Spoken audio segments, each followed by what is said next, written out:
Olá. E aí? Boa noite.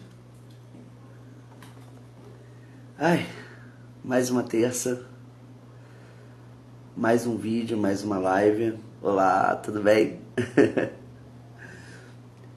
Então, hoje a gente vai começar a falar sobre um tema que é um dos meus temas favoritos em sala de aula.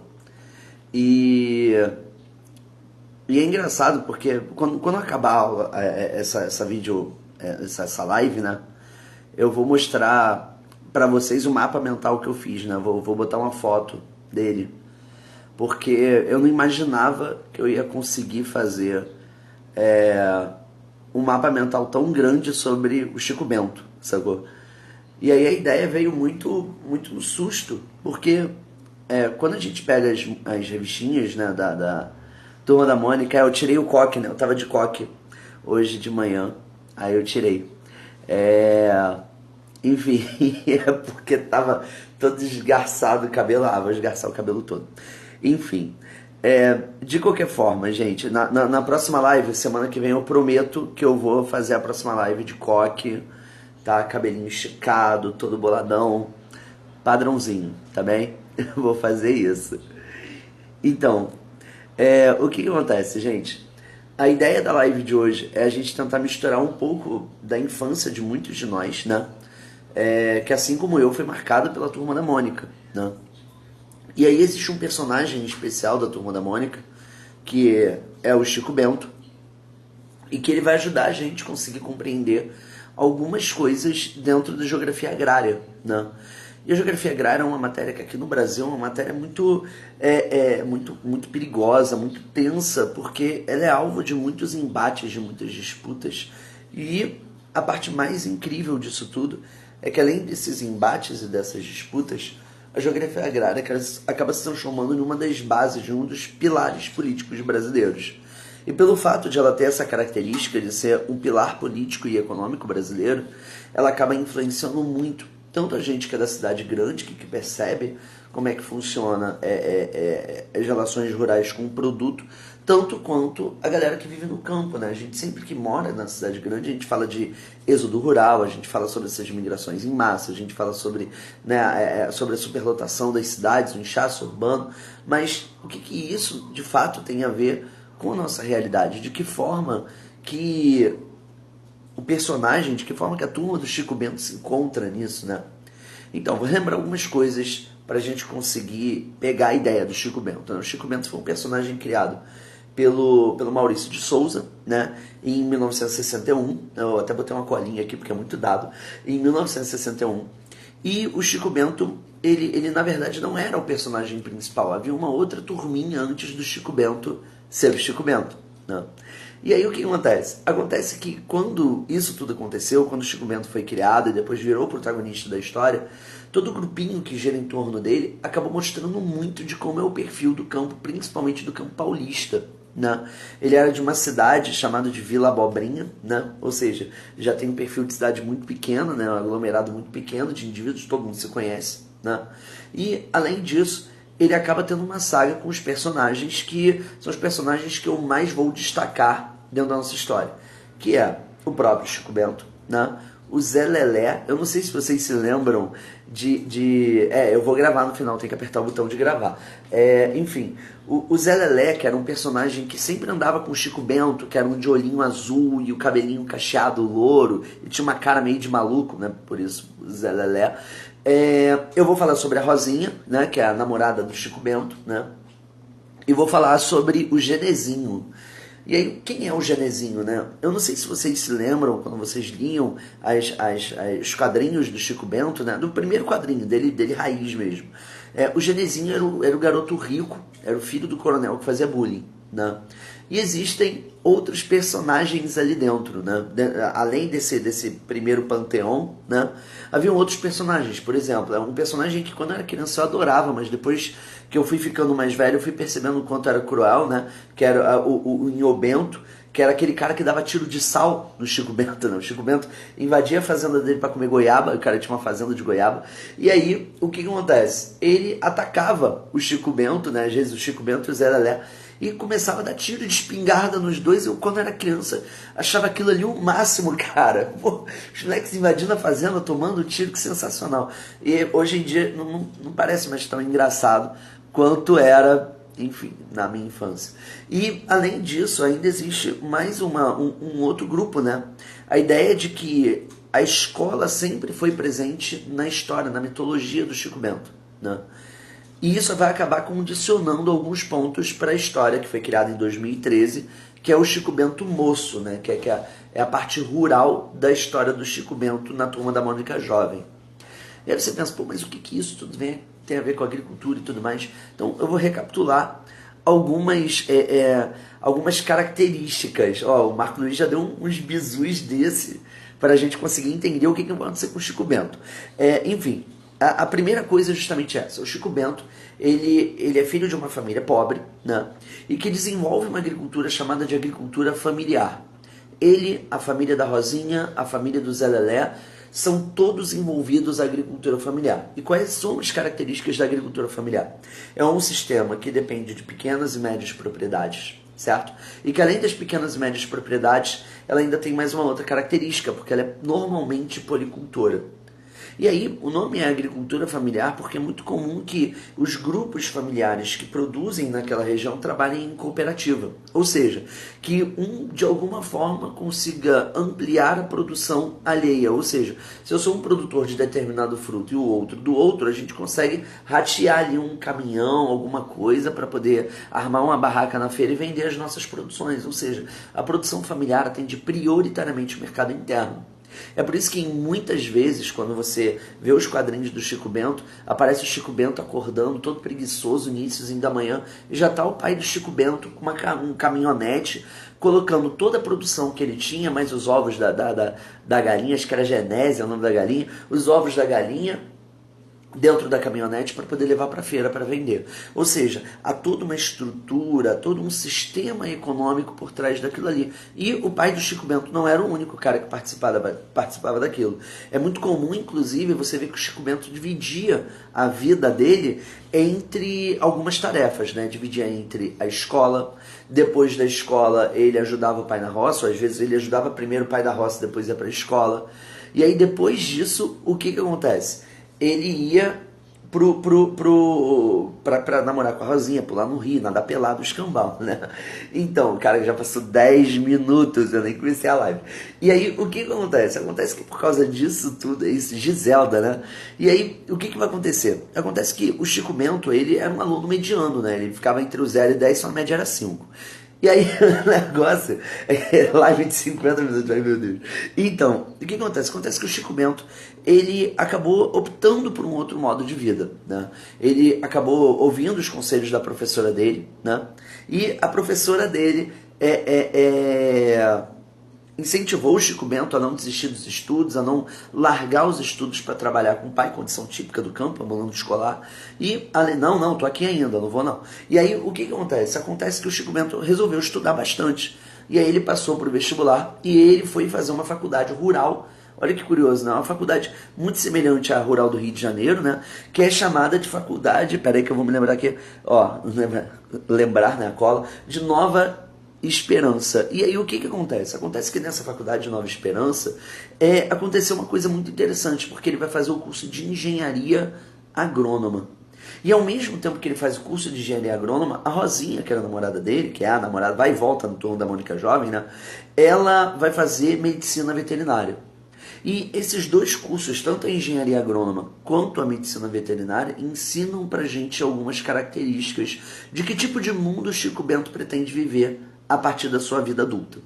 Repara que quando ele era um produtor familiar, junto com o pai dele e tudo mais, ele dependia de um nível de qualificação muito fraco. Ele não era competitivo, ele não havia vinculado a produção à técnica. Ou seja, era uma produção limitada, era uma produção familiar fraca.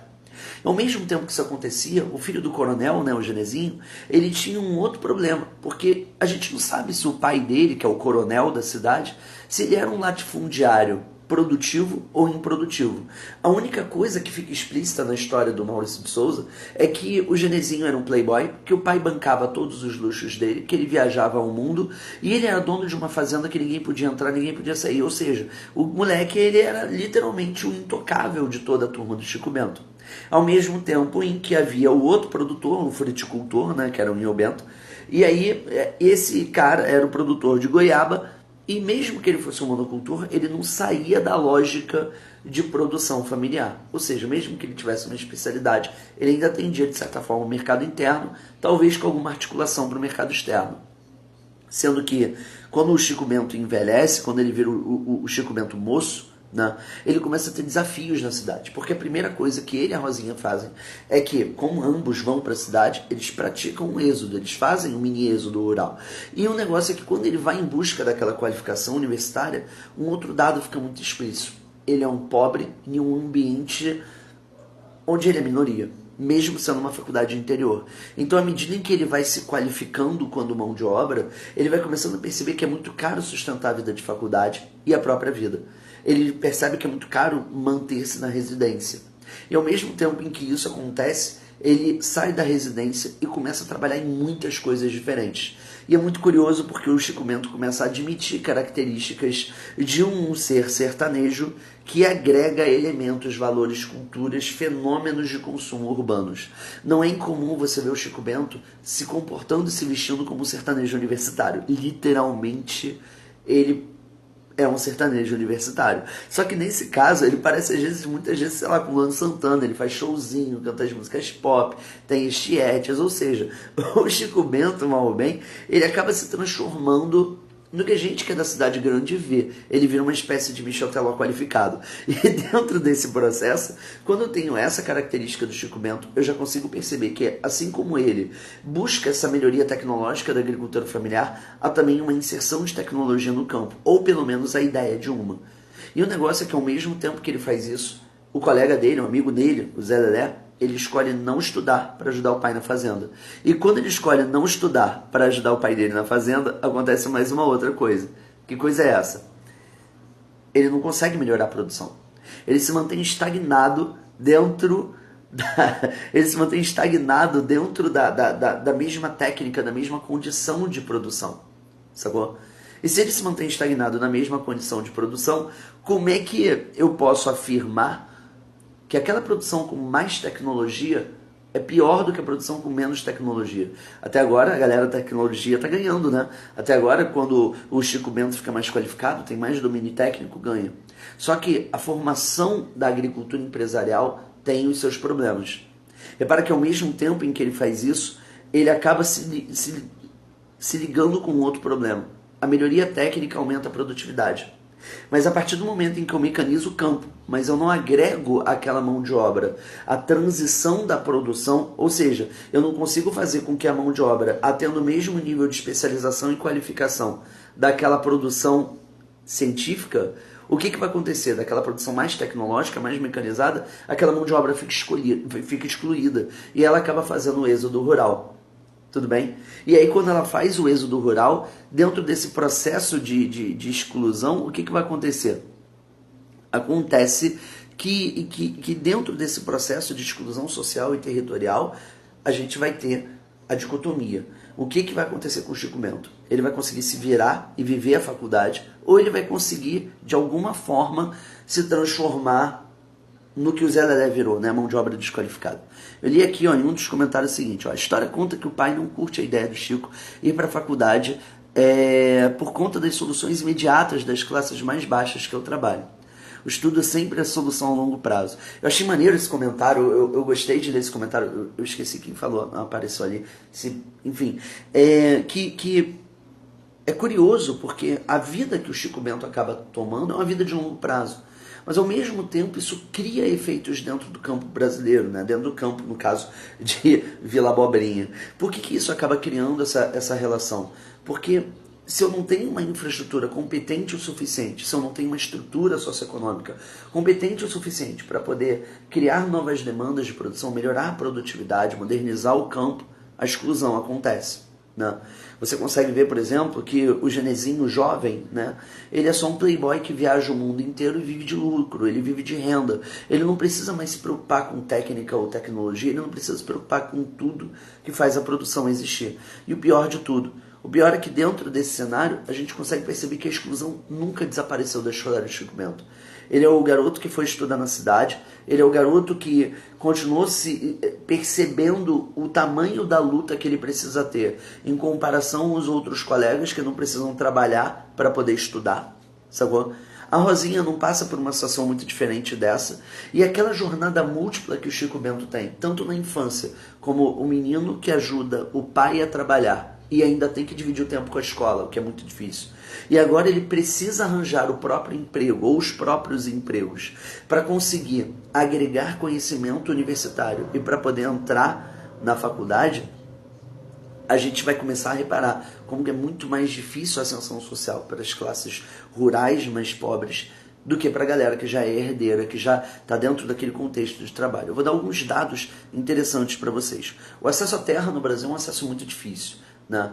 Ele é muito difícil justamente porque quando a gente tem a lei de terras lá de 1850, bastante tempo atrás, a gente vai ter um sistema, cara, onde o acesso à terra é pela compra. Não houve um processo inteligente, formalizado de distribuição e interiorização da terra brasileira. Então a exclusão rural já começa por aí. A partir do momento em que eu tenho industrialização nas capitais, a gente já vai começar a ter um outro processo. Qual é? Dentro dessa industrialização, o êxodo rural acontece, as condições do campo são piores que da cidade. A mecanização do campo nos anos 50, né, da década de 50, JK, principalmente 55 para frente, vai começar a acelerar esse processo de migração, né? E aí começa o outro problema. O outro problema é que, quando tudo isso acontece, o desenvolvimento de escolas rurais, de faculdades rurais, poderia ser, por exemplo, a solução ideal para poder criar um sistema de produção para uma próxima geração eficiente e manter o cara do campo no campo, né? No caso dos Estados Unidos, eu vou associar com dois comentários que eu achei muito interessantes aqui, né? Três, na verdade. Comentário número 1. Citaram aqui, mais de uma vez, um filme chamado De um Menino que Descobriu o Vento, né? Que conta a história de um menino sul-africano que estudou por conta própria para poder criar uma pequena estação eólica, e ele conseguiu gerar luz para todo mundo. Isso é muito maneiro. Mas repara que ele é rapidamente sugado para o meio universitário, né? Ao mesmo tempo que isso acontece, e a gente tem que tomar muito cuidado com isso, porque é uma meritocracia perigosa, né? Lembra que ele é a exceção da história sul-africana inteira, né? Isso é perigoso demais da gente conseguir associar ao Chico Bento. Ele é o garoto que estuda, ele é o garoto que consegue se desenvolver, ele é o garoto que está ralando pra caramba para conseguir entrar no mercado de trabalho, fechar a faculdade dele. E, ao mesmo tempo que isso acontece, a gente consegue ver que o acesso à terra continua sendo muito difícil. E aí, esse acesso à terra, foi até colocado em outro comentário aqui, ele é vinculado à necessidade dele de se qualificar, número 1, à necessidade dele conseguir associar o que ele tem à expansão da propriedade do pai dele. Cara, a visão de propriedade privada no Brasil é completamente diferente da visão de propriedade privada nos Estados Unidos, por exemplo. Durante a integração territorial ao oeste dos Estados Unidos, foi criada uma lei chamada de Homestead Act, a lei de terras, e a prioridade deles era fazer distribuição por loteamento. Isso quer dizer que a terra era distribuída para a população, e caso ele conseguisse produzir por um período, aquela terra seria dele. Mas para isso seria necessário um capital inicial. Então um macete para você não esquecer é entender que toda cidade de Velho Oeste, né, do oeste, do interior dos Estados Unidos, aquela cidade lá do A, lá do B, sempre tinha um banco. E aquele banco, cara, era o responsável por dar o patrocínio para que o pequeno produtor conseguisse ter capital para manter a produção dele. E aí, nesse caso, a gente não consegue contextualizar a propriedade aqui no Brasil e não consegue criar a lógica da produtividade da propriedade aqui no Brasil, porque como é que eu consigo ser, até um comentário maneiro, segundo o Locke, como é que eu consigo ser um cidadão se eu não tenho propriedade? Como é que eu consigo garantir os meus valores liberais se eu não tenho a propriedade? Então quem sou eu no espaço? Então na Turma da Mônica Jovem, o Chico Bento, ele é muito mais cidadão ou em busca da cidadania do que o Zé Lelé, por exemplo. E o Gervinho, o Genezinho, perdão, ele já é muito mais cidadão do que todos os outros, só porque ele existe como filho do proprietário. Então, para a gente poder fechar a live de hoje, e eu vou salvar o vídeo, eu tenho que salvar o vídeo, eu vou dar um tempinho para que vocês coloquem suas dúvidas, coloquem seus questionamentos. Isso, ó, até porque isso é direito constitucional à propriedade, também é um direito humano à propriedade, né? E é muito difícil você ter esse direito humano, isso é muito caro, né? Então, se vocês tiverem dúvidas, comentários, eu vou dar um tempinho final para vocês me perguntarem. Eu já reparei que esse tema do Chico Bento é um tema grande, né? E quem sabe eu não faço um vídeo no YouTube um pouquinho mais para frente para poder falar sobre agricultura e coloco além do Chico Bento mais outros personagens. O que vocês acham, por exemplo, de um crossover entre Chico Bento e o Jeca Tatu, do Monteiro Lobato?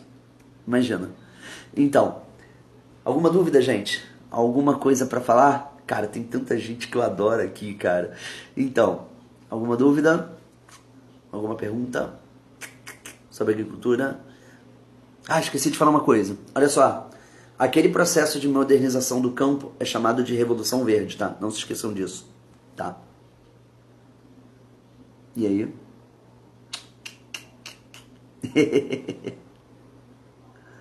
Apoio crossover? Tá, já vou planejar alguma coisa para virar um vídeo no YouTube, tá? No YouTube. Beleza, gente? Então, acho que é isso, galera. Como a gente tá sem dúvidas hoje. Gente, grande beijo. Foi muito bom estar com vocês aqui. Essa live foi fofinha, eu gostei. Eu acho que eu vou ficar lendo um Chico Bento aqui da vida. Eu tô com saudade de ler quadrinho do Maurício de Souza também. Eu vou dar umas lidas pra ver se eu tiro mais ideias. Tem uma pergunta. Ah, meu Deus, tem uma pergunta. Peraí. Calma aí. Vamos lá. O campo não acaba ficando sempre deficiente de mão de obra qualificada porque elas são absorvidas, no caso, pela sociedade urbana, né? Cara, então, aí é que tá o problema. Pega, por exemplo, o centro-oeste do Brasil. Ó, quase na despedida aqui, aos 47 segundo tempo. Então, pega a região centro-oeste do nosso país, né? O centro-oeste do Brasil... Cara, eu tô muito perdido. Eu acho que eu vou fazer alguma cagada. Não fiz. Eu vou parar de mexer na tela. Então, o que acontece, gente? O centro-oeste tem uma população urbana maior do que o percentual de população rural. Por que isso acontece? Porque há muito mais produção mecanizada por ali do que utilização de mão de obra humana. A mão de obra humana é retida pela produção familiar e orgânica, por exemplo. E a produção moderna, ela substitui a mão de obra humana por máquinas, entende? Então, essa qualificação da mão de obra pode gerar novos empregos dentro do campo. A ideia do Chico Bento é justamente essa. Se ele vira um engenheiro agrônomo, ele vira um articulador da produção rural. Então, como ele vira o articulador, ele pode escolher, dentro da técnica que ele decidir, gerar mais ou menos empregos para a produção. Ele pode, inclusive, ser o gestor de toda a Vila Abobrinha para conseguir gerar o máximo de empregos possível. Então, é basicamente esse o processo, né? Tem que tomar muito cuidado com a forma da relação entre a mão de obra qualificada e essa absorção setorial. De que forma, mesmo com um acesso restrito à terra do Brasil, conseguiu lançar como líder de mercado? Eita, peraí, deixa eu ler. Eu não tô conseguindo descer. Ah, conseguiu. Ó, de que forma, mesmo com esse acesso restrito à terra, o Brasil conseguiu lançar como líder de mercado? Então, justamente porque dentro da lógica de produção brasileira sempre houve uma prioridade ao mercado externo, às commodities externas. E aí, por causa desse tipo de processo de ascensão do mercado externo e de superávit do setor primário da economia, que é diferente de superávit primário, tá? Quem sabe eu faço um vídeo disso também. Então, a gente passou a ter uma concentração de terras enorme. E essa concentração de terras, eu vou colocar desde 1850 para ficar mais prático, mais moderno para o contemporâneo. Essa concentração de terras acabou fazendo com que a produtividade no campo aumentasse muito. Com a nossa Revolução Verde, a partir de JK, mecanização do campo, depois durante a ditadura militar, com uma ampliação das indústrias de tratores aqui no Brasil, né, da atração de indústrias estrangeiras aqui no Brasil, a produção ficou mais mecanizada ainda, mais poderosa ainda e, consequentemente, atingiu mais o mercado externo. Só que aqui no Brasil, a ideia de grandes poderes e grandes responsabilidades acabou ficando um pouco distorcida. Porque para poder atender essa produção maior, a gente seguiu o caminho dos agrotóxicos e não da subdivisão produtiva ou da logística mais inteligente quanto à qualidade da produção. Então a gente acabou virando um líder de mercado, mas um líder de um mercado extremamente contestado. O Brasil hoje tem uma das produções, na verdade tem a produção mais envenenada do mundo, né? Nós somos um país que faz questão de usar agrotóxicos proibidos pelo mercado como um todo. E repara que mesmo assim a gente ainda tem destaque na produção rural. Enfim, gente, deixa eu ver se tem mais alguma pergunta aqui. Bruno, vai ter vídeo, só que aí eu não vou falar, hein? Vamos lá. Quais foram os efeitos das inovações industriais sobre a agricultura? Interessante, ó. Olha que maneiro. Dentro dessa pergunta aí de efeitos das inovações industriais sobre a agricultura, a gente tem que se lembrar das revoluções em si. A agricultura moderna, a modernização da agricultura, ela vai criar literalmente uma lógica administrativa e industrial sobre a produção rural. E já que ela vai criar isso, automaticamente ela vai não se igualar às cidades porque são lógicas e estruturas diferentes, mas ela vai conseguir ampliar sua produtividade sob uma ótica industrial. É claro que a mecanização na indústria e na agricultura moderna sempre vão ser interligadas, interconectadas aí, tá bem? Vamos lá. Caraca, vai ter Mafalda, com certeza vai ter Mafalda, gente. Então, é isso, galera. Um grande beijo para todos vocês.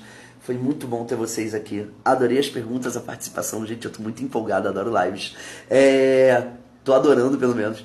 E é isso, galera. Grande beijo para todos vocês. Eu vou encerrar com calma, eu vou salvar o vídeo e aí eu vou colocar no IGTV para todo mundo, tá bem?